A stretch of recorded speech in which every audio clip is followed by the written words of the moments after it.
This is a reading brought to you by Sangoma Society, where we demystify the astral and the ancestral. Mina ngingumakhosi uNomabutho Emsamo. I am Honey Tell a Story on all social media platforms, and I am Honey Magwagwa to my parents. And this is Sangoma Society, where we demystify the astral and the ancestral. Today we're looking at this full moon taking place in the emotional center, Cancer, while the sun is in the very stubborn and practical Capricorn. The moon is happening at the same time that Chiron will come out of its retrograde and station direct. The day that follows this full moon, we're going to have Mercury retrograding out of Capricorn and into Sagittarius, where it is going to conjunct with Mars and oppose Neptune. So words need to be watched. Perhaps at this time, consideration needs to be made for how we're feeling. And it's fair that maybe it doesn't really feel like Christmas right now. We have 3 ongoing genocides happening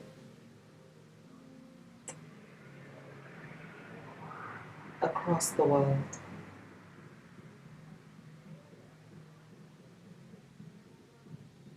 It's Christmas, and yet Bethlehem itself is not celebrating in solidarity with the people who find themselves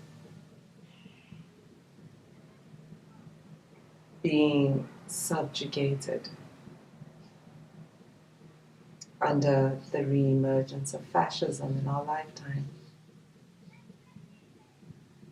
The people of Palestine, the people of Congo, the people of Sudan.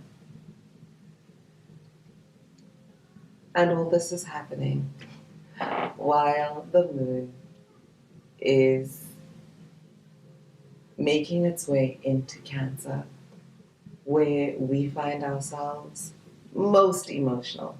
The past couple of years, we've seen the full moon in Cancer happening in January, which goes really well with the January blues, but being that we're not in January and we're supposed to be feeling festive, it might be making you feel a little off center right now. And that's okay.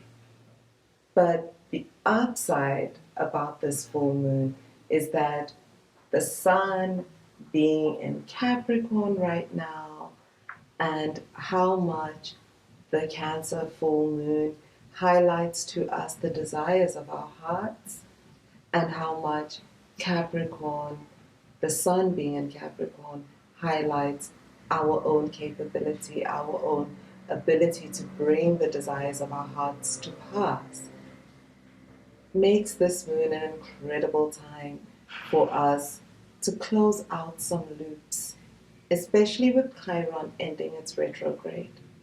Close out some loops and look at where our power lies. Let go of what it is we need to let go and look to the future. Lean all the way into our power. Acknowledge what it is that our hearts are crying out for, and allow our highest selves to guide us on how we can fulfill these desires for the highest good of everyone involved. When we experience Cancer right now, especially with the reality of the global events we find ourselves faced with. We can feel disempowered seeing our weakest points highlighted to us and really kind of bringing down the vibe. The moon is Cancer's ruler, and the moon generally rules our inner world. So we're bound to go inward at a time that would otherwise be quite festive and communal. But that's not a bad thing to get a head start and let Capricorn guide our minds to the aspects of discipline and determination so that we know what it is that we're prepared to do, how we can do it, so that we don't find ourselves feeling the way that we're feeling again. Remember, every full moon represents a moment in time when the moon is in the opposite sign to where the sun is. And that opposition generally is the foundation for the heightened tension that we feel with the full moon. That tension can be a light that shines on the aspects of ourselves that we wouldn't be able to see from a place of comfort. Allow that discomfort to do its work right now. But there's no need to be reactive to the discomfort. Allow the discomfort to bring what it brings to the surface so that you can observe for yourself first. This is a you thing. It doesn't have to be about anybody else. Remember, Mercury is still retrograde. So, as much as it may feel like it's a really great time to bring up grievances, be careful about words that you won't be able to take back. Vulnerability is a big theme with this full moon. We're seeing the ways in which we are vulnerable. And sometimes people react differently, can be very defensive in their vulnerability. And that can escalate conflict. But you can choose to recognize the roots of your vulnerability and address those roots in order to secure future you. We're seeing our mutual vulnerability in the context of global conflict and how interconnected these conflicts are. And in that context, when we look at the root causes of our shared vulnerability, it's giving us the ability to recognize the systemic causes and where we can direct our actions, even when we might feel like nothing we do individually is enough. When we do our part, we can see that there is impact. And that impact can accumulate to something that creates the changes that end the conflicts that we're currently seeing. It might feel like something really small to be participating in a boycott, but we can see from the reactions and the investment that the brands respond with in response to the boycotts that they're feeling it, and the numbers don't lie. So the same thinking can be applied to our personal circumstances, that we can take the time to acknowledge the causes of the conflicts that we may be seeing around us, whether it's familial dysfunction, whether it's personal neglect, whether it's whatever. And then we can commit to acting in a manner that can change our circumstances. And the change might not be instantaneous, but the accumulated efforts over time will be what changes the circumstances of our future. So, what comes to the surface now is not necessarily just surfacing for us to wallow in it, but rather to bring our awareness to it so that we can change how we respond to it, so that we don't perpetuate it, but change it for ourselves, for our future selves, and for those who come after us. This is what is meant when it said that it ran in the family until it ran into me. This is how we break the family curses, by becoming aware of them, acknowledging how others have responded to them in their own capacity, and choosing to show up differently. It's in times like this that our greater purpose becomes what we step into. Rather than giving up and saying that it's bigger than we are still here. While we're alive, we can change these things by changing how we respond to them.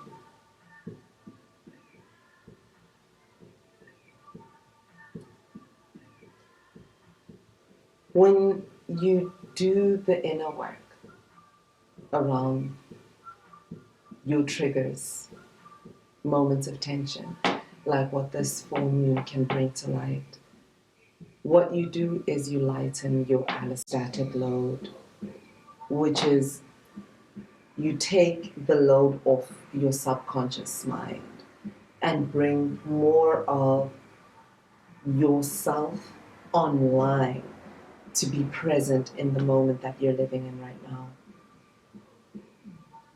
You take the pressure of suppressing and coping and give your mind the freedom to find what it is that you're actually trying to suppress and cope through.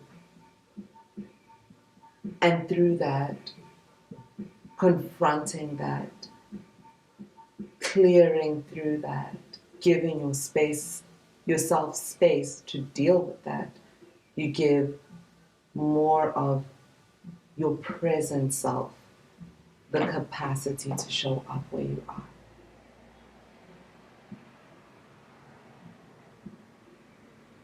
It's been my experience that we struggle. We start things, but we don't finish. We imagine that it's easy for those who stick to what they started, that there's something that we're facing that they're not. The truth is, it's difficult. That's the discomfort. There is no way of getting to the place where you want to be without having to let go of the place where you are right now. You can say that you're tired of where you are, but the truth is that you are familiar with where you are, and you're less familiar with where you're trying to go. And the discomfort in leaving what is familiar cannot be overstated. When we're experiencing that as people, it's important that we give ourselves some grace. And it's important that we remind ourselves that certain things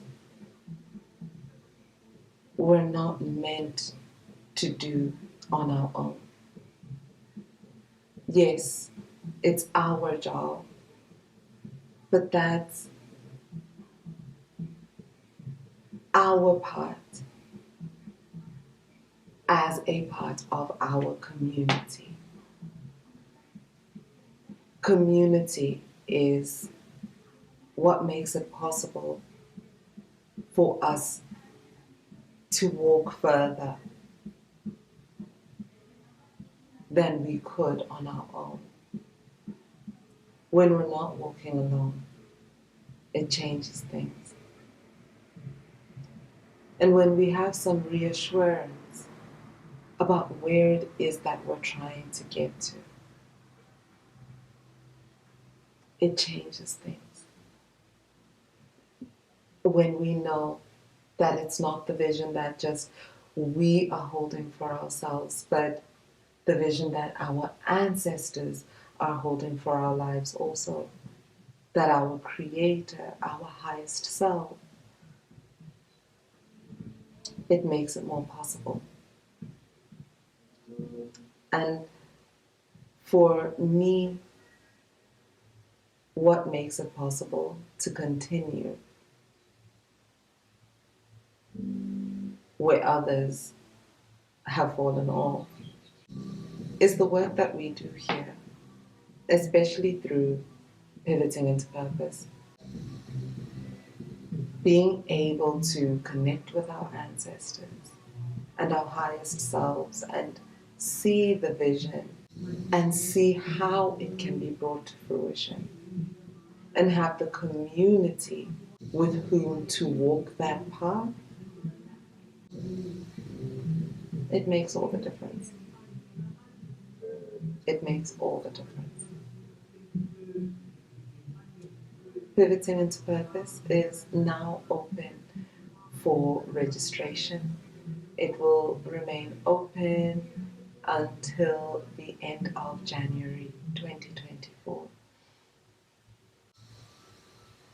The work that we do here, essentially,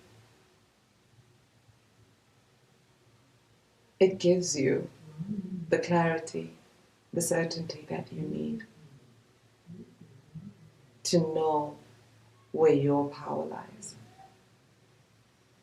to know how you can show up, and to do that in community reminds us that our small actions, they add up.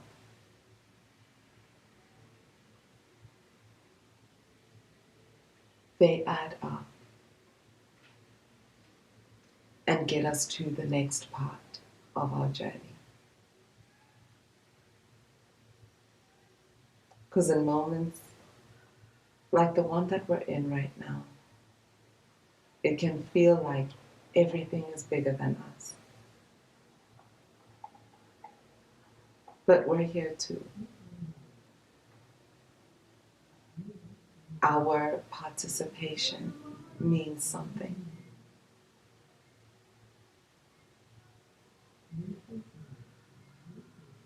Your highest self has a purpose and an intention for you in this lifetime. Your soul chose this time and place. It's no coincidence where you are at this moment. And it's possible for you to see these things for what they are, to recognize the opportunity in this moment,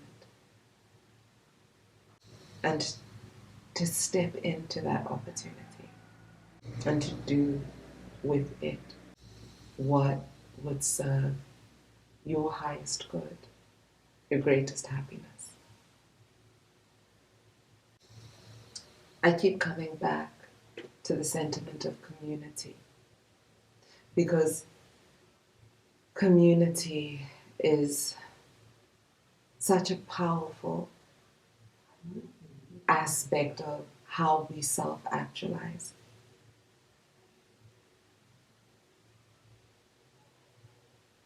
Ngesintu sithi singabantu ngabantu, umuntu ungumuntu ngabantu. We are because of those with whom we exist. I am because you are. Just as at this moment in Bethlehem, Christmas celebrations have been cancelled in solidarity with the Palestinians in Gaza. The birthplace of Christ, Bethlehem, not celebrating Christmas. The Reverend Dr. Mantha said in his Christmas statement that Christmas is about God's solidarity with us in our pain and brokenness. So perhaps if you're grieving this Christmas, if you're amongst the many, many people who feel that Christmas just isn't Christmasing this year, remember that this holiday signals a religious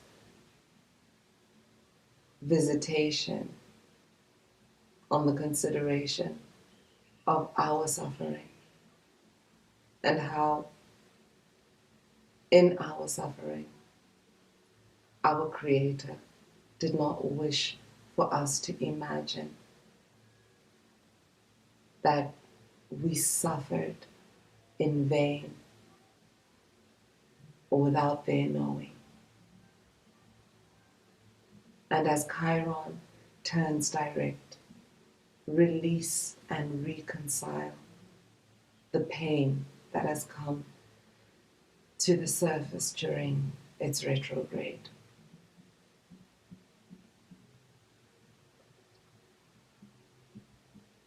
Allow yourself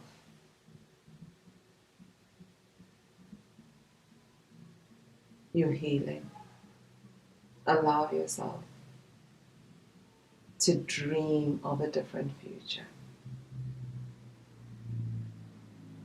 And give yourself the community that you need in order to be supported in your efforts to bring that future to light.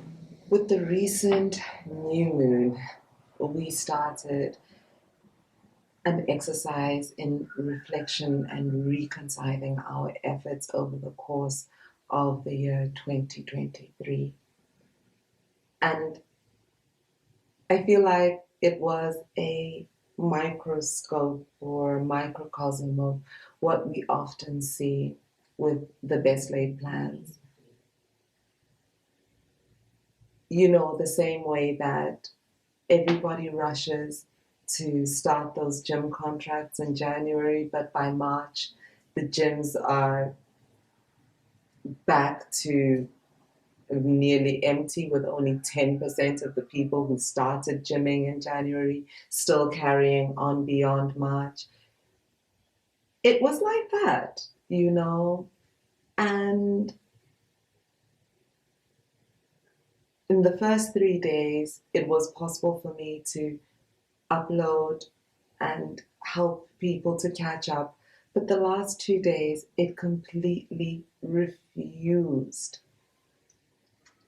And I realized that there are moments that require us to step into them when they present themselves.